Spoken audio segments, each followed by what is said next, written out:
चलिए।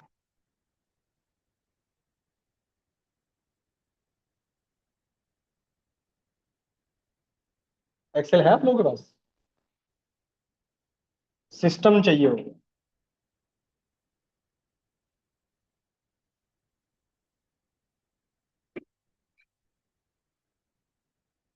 एक्सेल का बैच है ना?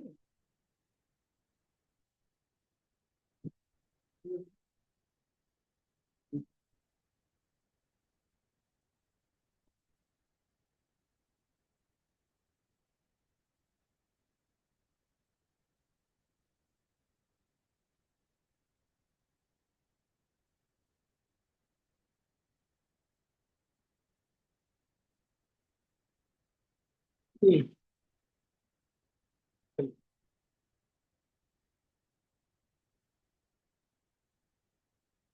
देखो, थोड़े मैं आपको पहले चीजें क्लियर कर देता हूँ। एक्सेल प्रैक्टिकल है पूरा। कॉपी पेन का कोई फायदा नहीं। आपको सिस्टम चाहिए ही होगा। ठीक है। बिना सिस्टम के आप कॉपी पेन पे करने बैठोगे, कोई फायदा नहीं। दूसरा, आपके पास एक्सेल में कौन सा वर्जन है? अपडेटेड है? ठीक है, अपडेटेड वर्जन ही रखना, या फिर आफ्टर 2019 का कोई भी वर्जन। इसके बाद का कोई भी वर्जन चलेगा। इससे पहले का कोई वर्जन यूज मत करिएगा, क्योंकि आपको आधी चीजें फिर मिलेंगी, आधी चीजें फिर नहीं मिलेंगी आपको। चलो।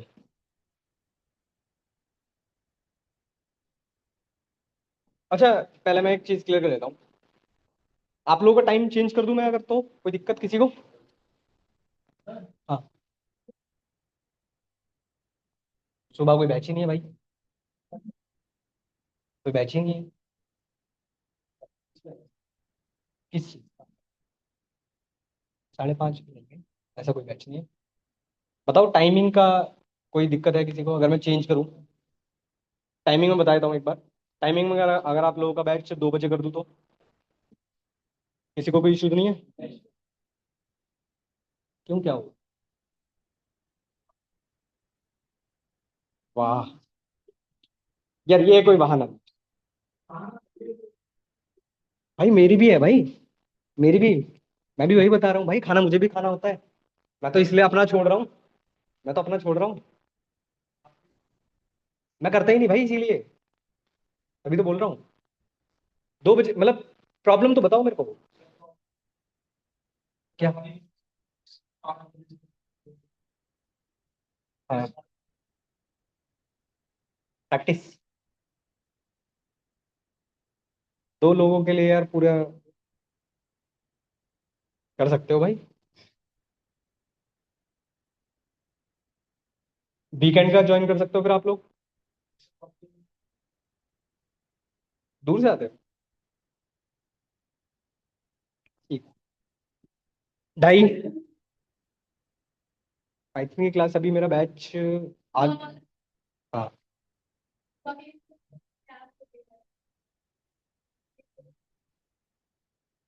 मेरा लूप चल रहा है उस बैच में। तो आप जब से ज्वाइन करना चाहते हो कर सकते हो। और तो अभी कोई बैच। अच्छा, 2:30 बजे अगर कर दूँ तो?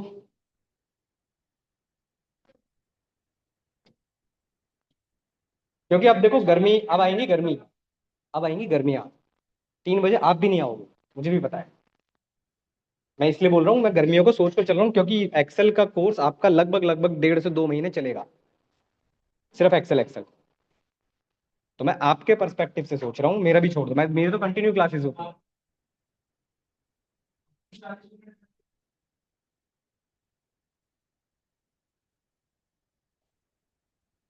भाई मैं गाजियाबाद से आता हूँ। सोचो। मैं भी तो बोल रहा हूँ, तभी तो सोचो। वही तो मैं भी बोलने की कोशिश कर रहा हूँ। ऑफिस वाला तो नहीं है इसमें कोई? 2 बजे से पहले नहीं हो सकता। 2 बजे से पहले बैच चले। 2 बजे से पहले फिर 12:30 बजे के बैच खत्म होगा, उसके टाइम। 3 बजे यार बहुत ज्यादा लंबा गैप हो रहा है बीच में। इसलिए बोल रहा हूँ। एक्सेल का दूसरा बैच फिर वीकेंड में है। मैं वही बोल रहा हूँ, वीकेंड में क्या इशू है कुछ? क्यों? हम्म। नहीं ऐसा कुछ नहीं।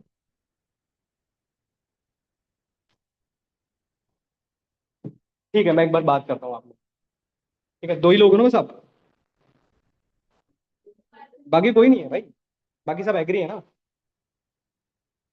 अरे भाई। नहीं, 2 बजे 7, 4 से 5, मतलब जो 3 से 4, 4 से 5 घूमने गए थे। आपको याद हो सर, पाइथन का थोड़ा शिफ्ट हो जाए, आगे हो जाए तो एक बार कंटिन्यू। आप ये कह रहे हो कि आपका पाइथन का एक बैच चल रहा है 4 बजे, 5 बजे, 5:30 से है 6:30 तक। Wait wait,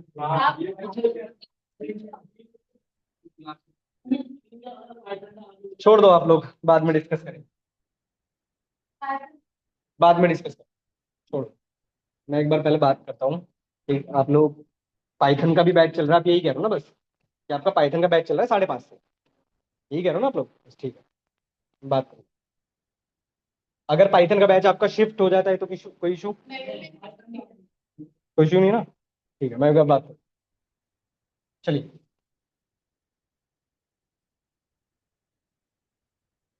Excel. तो बताएगा हम लोग एक्सेल क्यों पढ़ रहे हैं, क्या फायदा है, और क्या क्या जानते हो एक्सेल के बारे में आप लोग? क्या क्या कर सकते हो एक्सेल, देखा सबने है ना एक्सेल? चलो, देखो, एक्सेल का यूज आप लोग क्या कर रहे हो, तो बताएगा क्यों पढ़ रहे हो एक्सेल। अच्छा, आप लोगों का मैक्सिमम मैक्सिमम लोगों का कोर्स डेटा साइंस का है या डेटा एनालिटिक्स का है? Data analytics plus data science I think जो होगा। मैं आपको एक चीज क्लियर कर देता हूँ। डेटा साइंस अगर आप लोगों का कोर्स है तो आपको एक्सेल की नीड नहीं है। ये आपके लिए सिर्फ एक एडवांटेज है। अगर आपका डीए का कोर्स है तो फिर आपको चाहिए, तो फिर आपके पास 100% ये चाहिए होगा, क्योंकि एमआईएस की जॉब, बीआई की जॉब, या फिर डेटा एनालिटिक्स की जॉब में एक्सेल नीड पड़ता है। हाँ, अब बताओ क्या कह रहे थे आप? ऑपरेटिंग सिस्टम नहीं है? ठीक है। नहीं, स्प्रेडशीट नहीं है एक्सेल। सॉफ्टवेयर भी नहीं है, कोई बात नहीं। सॉफ्टवेयर क्या है? ऑफिस, एमएस ऑफिस को आप सॉफ्टवेयर, पर एक्सेल क्या है? एक्सेल एक टूल है। ठीक है, एक टूल है ये।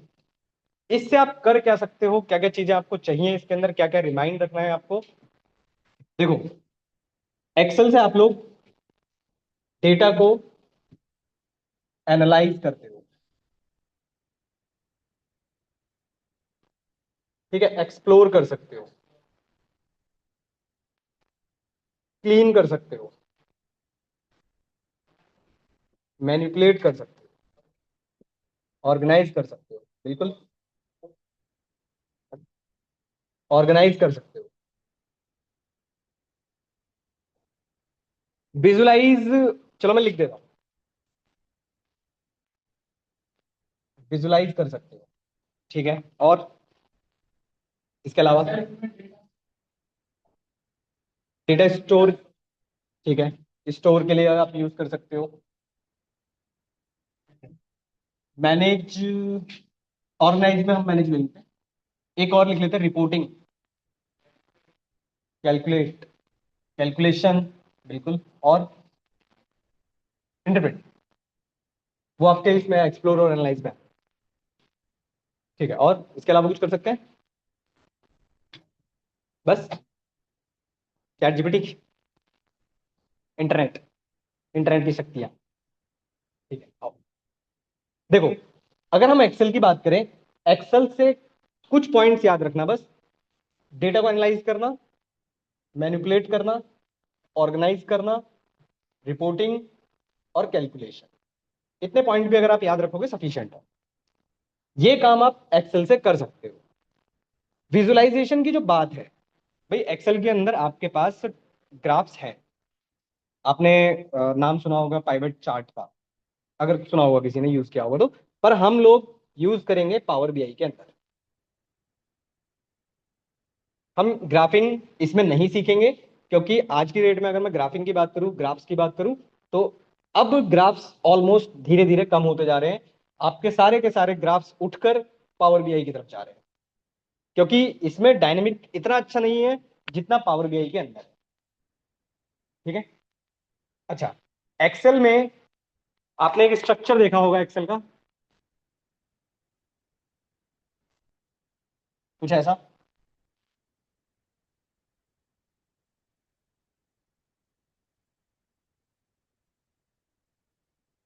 आपने एक स्ट्रक्चर देखा होगा कुछ ऐसा, रो एंड कॉलम्स का। कभी कभी एक इंटरव्यू में क्वेश्चन आ जाता है कि आपके पास एक्सेल में मैक्सिमम कितनी रोज है। किसी ने देखा है कभी? कभी? चलो, एक तो आप लोग एक्सप्लोर करना, पर मैं आपको थोड़ा सा एक हिंट देता हूं। जब एक्सेल का पहला वर्जन आया था, तब इसके अंदर सिर्फ 15,000 रोज ही आप स्टोर कर सकते थे। फिर इसका एक और वर्जन आया, उसमें ये आपके पास हो गई 50,000। फिर इसका एक और वर्जन आया, उसमें हो गई आपके पास 1 लाख। फिर उसके बाद जो अब आप डेट, आज की डेट की बात करूं, कितना, अब 10 लाख, 10 लाख समथिंग कुछ रोज आप स्टोर कर सकते हो। अच्छा, आपको पता है कि एक्सेल में आप डेटा स्टोर करते हो, ठीक है, मैंने आपकी बात मान ली। ठीक है। एक छोटा सा एग्जांपल समझना। एक्सेल के अंदर अगर 10 लाख रोज मैं स्टोर करा देता हूं, तो क्या आपका सिस्टम सही चलेगा? मेरे कहने को क्वेश्चन क्या है, समझो। एक्सेल के अंदर मैंने 10 लाख रोज है, 10 की 10 लाख रोज फिल कर दी। आप उसे ओपन करने जाओगे ना, आपका एक्सेल छोड़ो, आपका विंडोज हैंग कर देगा, आपका सिस्टम चलेगा ही। फिर इस प्रॉब्लम से हमारे पास ओवरकम करने के लिए एक और चीज आ गई थी, जिसका नाम आपने सुना होगा, माई सिक्वल। सुना है किसी ने? डेटाबेस। ये भी एक डेटाबेस है, बिल्कुल डेटाबेस है। इसके अंदर भी आप डेटा स्टोर करते हो, उसका स्ट्रक्चर भी कैसा है, रो एंड कॉलम्स। पर एडवांटेज क्या है ओवर एक्सेल?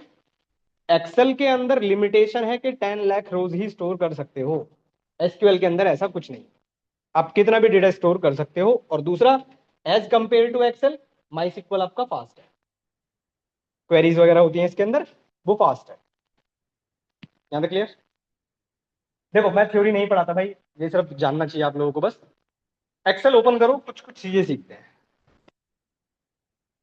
मैं जूम कर देता हूँ विंडो।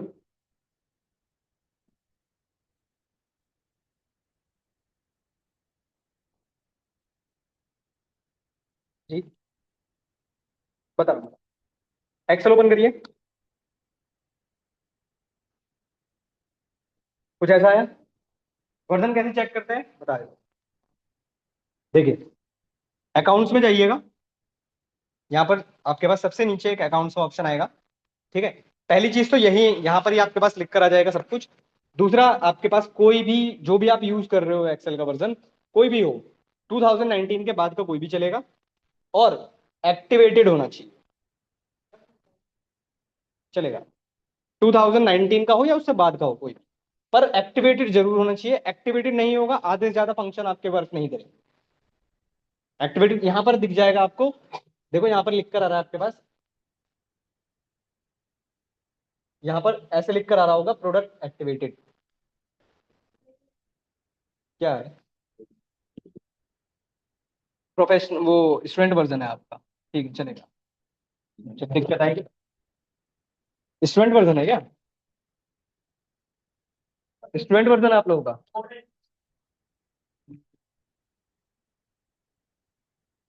ठीक है, चल जाएगा, चल जाएगा। चार्जिंग पॉइंट या तो उस कॉर्नर पे या फिर इस कॉर्नर, उस कॉर्नर पे हो। जाओगे सर तभी तो मिलेगा। आप जाओ तो सही, आपको दिख ही जाएगा। पहुंचो तो सही। आप लोगों के पास अगर ये एक्टिवेटेड लिख कर ना आ रहा हो, तो मैं आपको पहचानने का तरीका और बताऊं। ये 16 क्या नहीं आ रहा, कोई बात नहीं, अभी मैं बता देता अरे इसका क्या होगा? बता रहा हूँ, बता।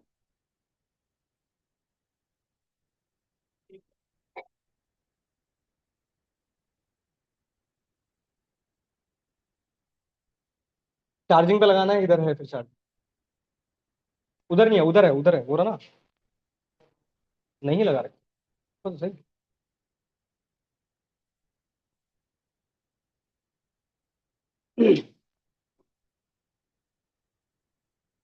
अच्छा सुनो, कोई बात नहीं, आपके पास नहीं आ रहा है, जब हम धीरे धीरे काम करेंगे, अगर कुछ चीजें आप यूज ना कर पा रहे हो, कैसे पता चलेगा डीएक्टिवेटेड है एक्टिवेटेड है, वो आपको दिखाई दे जाएगा, अभी थोड़ी देर में दिखाई दे जाएगा, पहले सीख लो। अच्छा, एक, अच्छा चलो यहीं पे सीखते हैं पहले एक चीज। एक होता है वर्कबुक,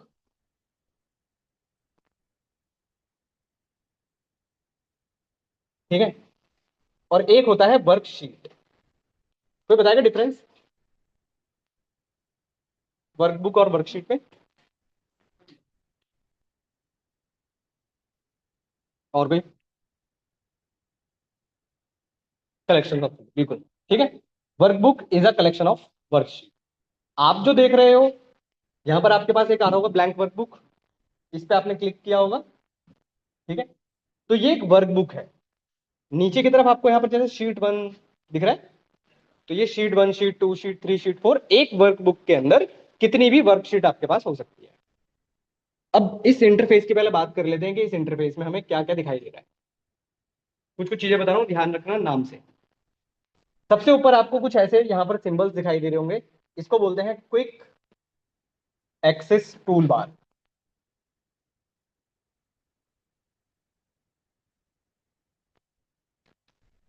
ठीक है। आपको ये होम, इंसर्ट, ये सब जो टैब दिखाई दे रहे हैं, इनको बोलते हैं मेन टैब्स।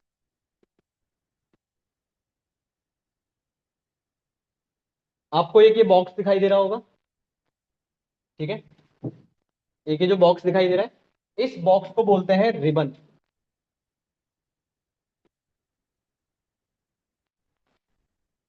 आपको एक ये एफएक्स करके एक बॉक्स दिखाई दे रहा होगा, ठीक है, ये क्या है?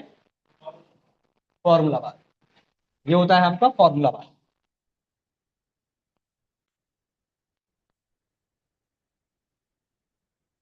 ठीक है, यहां तक क्लियर? नीचे की तरफ आपको शीट 1 और एक प्लस का साइन दिखाई दे रहा होगा, शीट 1, शीट 2, कितनी भी शीट्स ऐड कर सकते हो आप लोग। अब एक चीज ध्यान से समझना, सपोज करो मैंने कहीं पर भी क्लिक किया। अच्छा, एक चीज और गौर कर पा रहे हो आप, कि जो कॉलम्स हैं वो आपके अल्फाबेटिकली लिखे हुए हैं, और रोज कैसी लिखी हुई हैं? नंबर्स। आपको ये ध्यान रखना है क्योंकि इंपॉर्टेंट है, अभी थोड़ी देर में समझता है।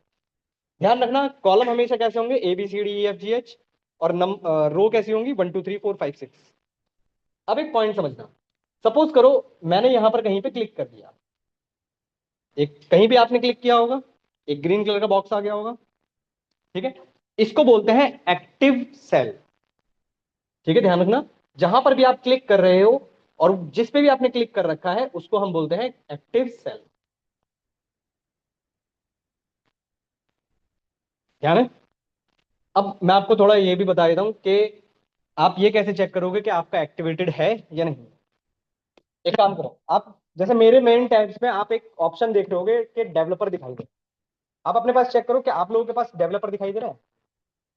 नहीं आ रहा ना? दिखाई दे रहा है? बाकी लोग ऊपर मेन टैब्स में,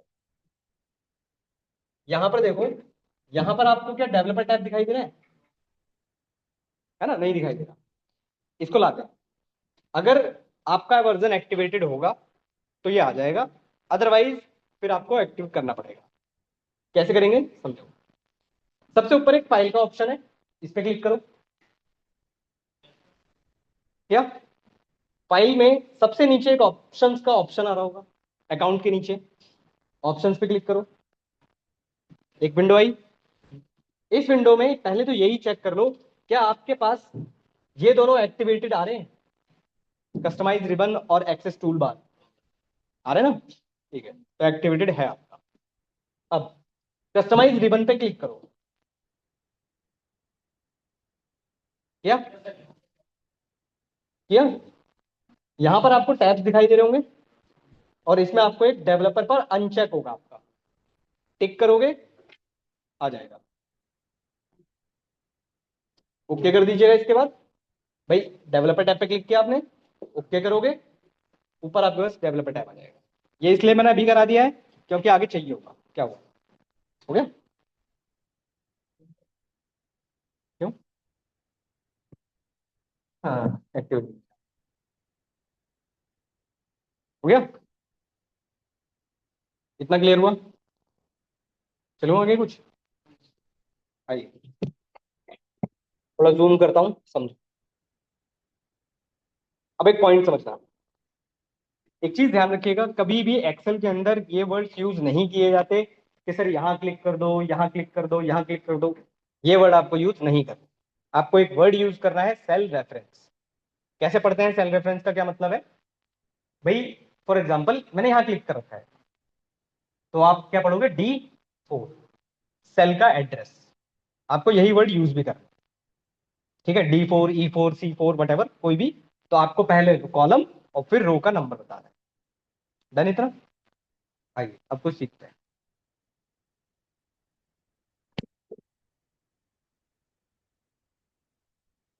देखिए सपोज करिए यहां पर मैं कुछ लिखता हूं, for example name, marks, result. मैंने कुछ नाम लिए, अमन, अजय, अरुण, अशोक। नंबर्स लिए मैंने। अच्छा चलो एक शॉर्टकट भी सिखा देता हूँ साथ के साथ। जैसे मैंने यहाँ पर 11 लिखा, ठीक है? आप देख रहे होगे यहाँ पर ना छोटा सा एक कॉर्नर पे वो आ रहे हैं डॉट्स आ रहे हैं। अगर मैं इस पर अपना माउस लेकर जाता हूं तो ये प्लस में कन्वर्ट हो जाता है। अगर मैं लेफ्ट क्लिक करके इसको ड्रैग करता हूं नीचे की तरफ, ठीक है, तो इसको हम क्या बोलेंगे? कॉपी। ठीक है? पर मैं क्या चाहता हूं कि 11 के बाद क्या है? 12 13 14। तो अगेन इसी पर रहना है। अब control plus left click then drag. Control left click then drag. Control दबाकर, कंट्रोल दबाकर लेफ्ट क्लिक करोगे और ड्रैग करोगे तो इंक्रीमेंट होगा। ठीक है? हो गया इतना? अब ये मैं क्यों बता रहा हूं अभी समझाऊंगा।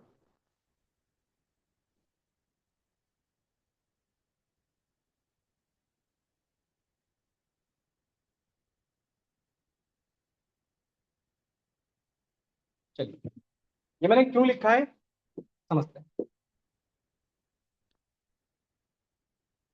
देखो एक्सेल के अंदर आपको, जैसे मैंने नाम लिखे हैं, कैरेक्टर्स की बात कर रहा हूं।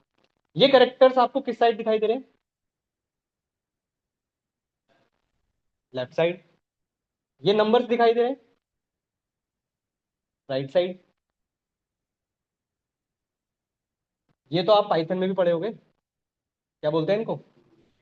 बूलियन। ये किसमें है? सेंटर। ठीक है? अब देखो पहचानने के तरीके।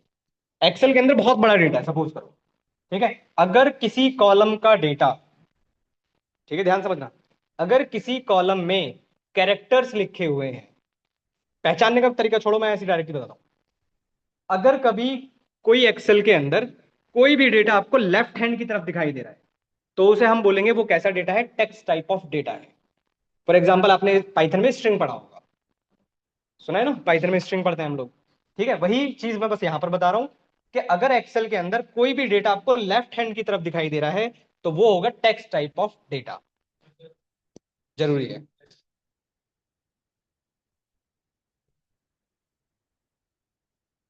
दिखा दिखा दे दिखा दे दिखा दे।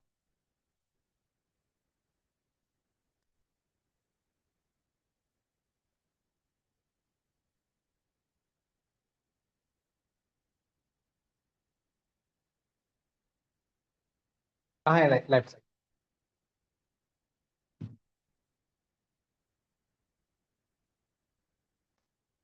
ठीक है भाई साहब, फिर से बता सुनो।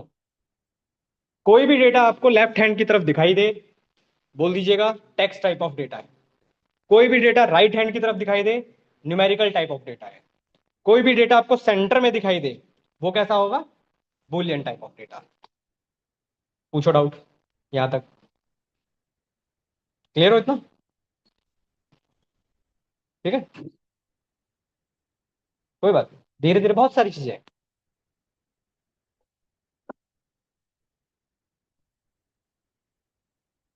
कोई बात नहीं। चलो, इतना क्लियर हुआ। फिर से बता रहा हूँ भाई, ध्यान रखना। कोई भी न्यूमेरिकल टाइप ऑफ डेटा होगा राइट हैंड की तरफ दिखाई देगा, लेफ्ट हैंड, सेंटर। पर हम इसको कस्टमाइज अपने अकॉर्डिंग करते हैं, बाय डिफॉल्ट ऐसे ही चलेगा। फॉर एग्जाम्पल, कभी भी डेटा आपको सेलेक्ट करना हो, आपने सेलेक्ट किया, ठीक है। ऊपर की तरफ आओ, रिबन में आपको कुछ ऑप्शंस दिखाई दे रहे होंगे। जैसे फॉन्ट के अंदर पहले पढ़ लेते हैं। फॉन्ट के अंदर आपको दिखाई दे रहा होगा क्लैबरी, ठीक है। ये क्या है, इसका टाइप चेंज कर सकते हो आप, ठीक है। साइज, साइज चेंज कर सकते हो आप। Bold, italic, underline. इसके बाद बॉर्डर, छोड़ दो, अभी बॉर्डर लगाना है, ऑल बॉर्डर्स, बॉर्डर्स आ जाएंगे। ये दोनों आप बता सकते हो, दो ऑप्शन है। एक बकेट दिखाई दे रहा होगा, बकेट पे कुछ कलर है, और एक ए पे कलर है। क्या डिफरेंस है दोनों में? कौन सा वाला? जो टेक्स्ट पे लिखा हुआ है वो टेक्स्ट कलर, और जो बकेट वाला है उसको बोलते हैं सेल कलर, ठीक है। ध्यान रखना, जैसे अगर मैं इस पे करता हूं तो सेल कलर, और इस पे करता हूं तो ये वाला। इतना क्लियर? इसमें कोई डाउट? अब इसी के साइड में आओ, अलाइनमेंट। अलाइनमेंट में आपको ऊपर के तीन दिखाई दे रहे होंगे, मैं इनकी बात कर रहा हूं, एक सेकंड। मैं इनकी बात कर रहा हूं, ये वाले तीन और ये वाले तीन। क्या डिफरेंस है? एक तो ये है और एक ये है।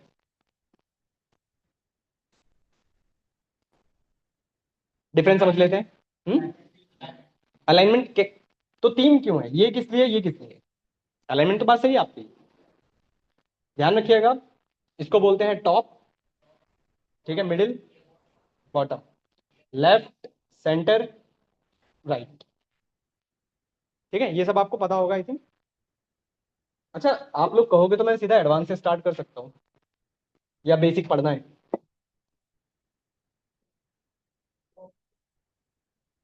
आपका कोर्स एडवांस एक्सेल का है ना, इसलिए बोल रहा था।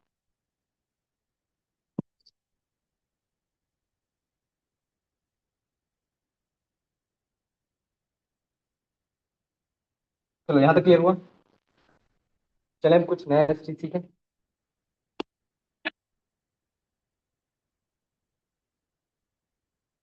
चलो, कुछ बेसिक बेसिक चीज सीख लेते हैं। देखो, रिवीजन तो होगा आपकी क्लास का, एक दो दिन में, तीन दिन में, जब भी हो रिवीजन तो होगा। तो थोड़ा सा कुछ कुछ चीजें सीख के चलते हैं। एक चीज समझना,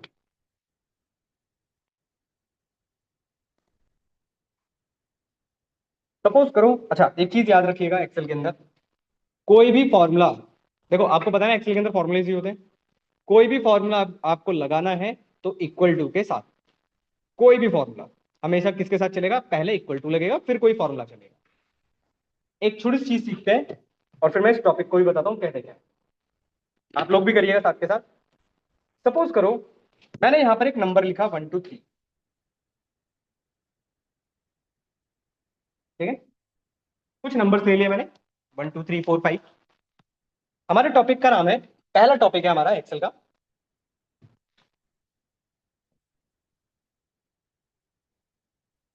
तो चलो पहले ऐसे ही सीखना पड़ेगा मुझे। चलो, पहले हमें चीजें सीखनी ही पड़ेगी। देखो, एक चीज सीखते हैं छोटी सी, इक्वल टू, ठीक है। कोई भी फॉर्मूला लगाना है आपको इक्वल टू के साथ। क्या हुआ? एक सेकंड, मैं पहले ना एक छोटी सी चीज पहले सिखाई देता हूँ। मेरे पास दो ही नंबर है, 1 2 3 और 1 2 3 4। मुझे क्या करना है, इन दो नंबर्स को आपस में ऐड करना है। तो मैंने लगाया इक्वल्स टू, सेल सेलेक्ट किया, B1 प्लस B2, ठीक है। यहां पर आपने एंटर किया, एंटर करोगे आपके पास आंसर आ जाए। इतने में कोई डाउट है पूछो, पूछो, यहां तक कोई डाउट लग रहा है तो पूछो, फिर मैं टॉपिक की तरफ चलूंगा आज के।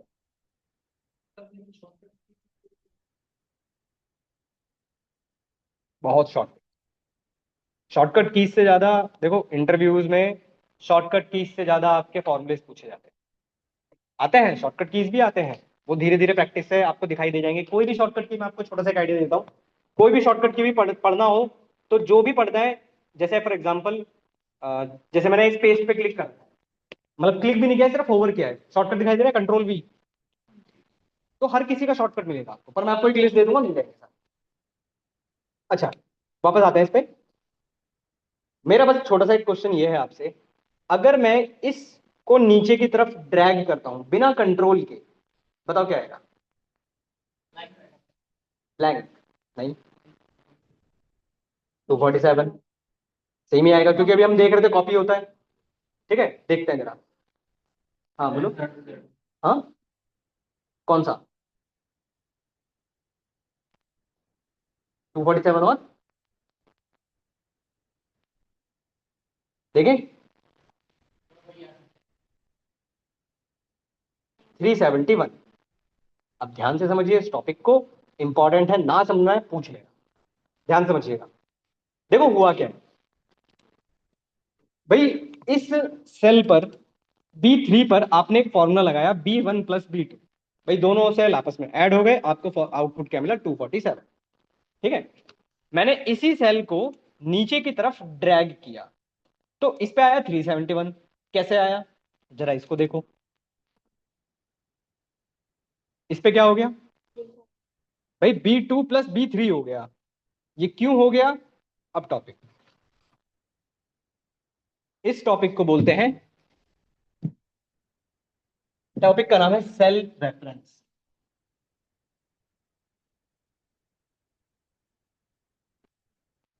सेल रेफरेंस आपके पास दो टाइप के होते हैं, ध्यान रखिएगा, इंपॉर्टेंट है ये। पहला होता है रिलेटिव रेफरेंस,